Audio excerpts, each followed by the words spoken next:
출애굽기 7장. 하나님께서 모세에게 말씀하셨다. 보아라, 내가 너를 바로에게 신과 같이 되게 하고 너의 형 아론은 너의 예언자가 되게 하겠다. 너는 내가 너에게 명령한 모든 것을 말하고 너의 형 아론은 그것을 바로에게 전해야 한다. 그러면 그가 이스라엘 자손을 자기 땅에서 내보낼 것이다. 동시에 나는 바로가 고집을 부리게 해서 많은 표적과 이적을 이집트에 가득 채우겠다. 바로는 너의 말을 들으려고 하지 않겠지만 나는 내 뜻대로 이집트를 치고 강력한 심판을 행하여 나의 군사요 나의 백성인 이스라엘 자손을 이집트에서 이끌어내겠다. 내가 직접 나서서 이스라엘 자손을 그 땅에서 이끌어낼 때에 내가 하나님인 것을 이집트 사람들이 알게 될 것이다. 모세와 아론은 하나님께서 명령하신 대로 행했다. 그들이 바로에게 말할 때 모세는 80살이고 아론은 83살이었다. 하나님께서 모세와 아론에게 말씀하셨다. 바로가 너희에게 이적을 행하여 너희 자신을 입증해 보아라 하고 말하거든. 너는 아론에게 형님의 지팡이를 들어 바로 앞에 던지십시오. 그러면 그것이 뱀으로 변할 것입니다. 하고 말하여라. 모세와 아론이 바로에게 가서 하나님께서 명령하신 대로 행했다. 아론이 자기 지팡이를 바로와 그의 신하들 앞에 던지니 그것이 뱀으로 변했다. 바로가 현자와 마술사들을 불러들였다.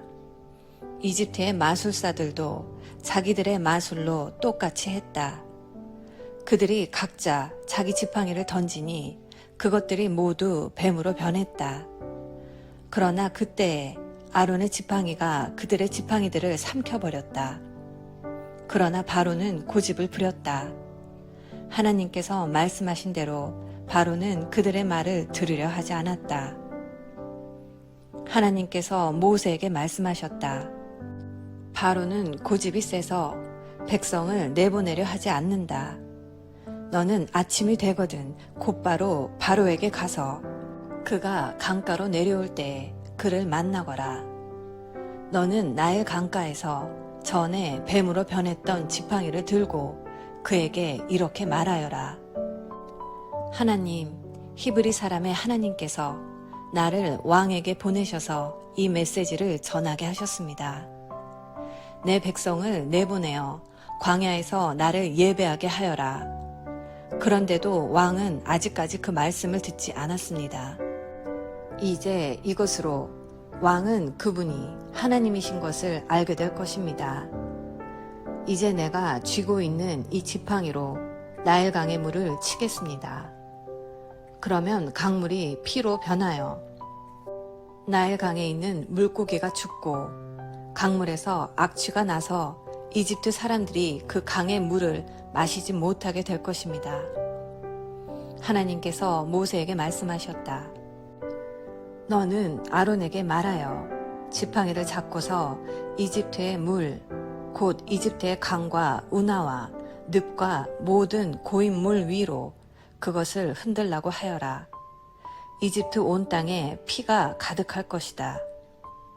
냄비와 접시에 담긴 물까지 피로 변할 것이다. 모세와 아론은 하나님께서 명령하신 대로 행했다. 아론이 지팡이를 들어 바로와 그의 신하들이 보는 앞에서 나일강의 물을 치니 강의 물이 다 피로 변했다. 강에 있는 물고기가 죽고 강물에서 악취가 나서 이집트 사람들이 그 강의 물을 마실 수 없게 되었다. 이집트 온 땅에 피가 가득했다. 그러나 이집트의 마술사들도 자기들의 마술로 똑같이 했다. 바로는 여전히 고집을 부렸다. 하나님께서 말씀하신 대로 바로는 그들의 말을 들으려 하지 않았다. 그는 그 일에 전혀 마음을 두지 않고 발길을 돌려 궁으로 돌아갔다. 그러나 이집트 사람들 모두가 나일강의 물을 마실 수 없게 되었으므로 마실 물을 찾아 강에서 멀리 떨어진 땅을 파야만 했다. 하나님께서 나일강을 치시고 나서 7일이 지났다. 아멘. 오늘은 출애굽기 7장 말씀을 함께 묵상하였습니다. 드디어 하나님의 구속사가 시작되었습니다. 그런데 하나님께서는 바로의 마음을 완악하게 하실 것이라고 말씀하고 있습니다.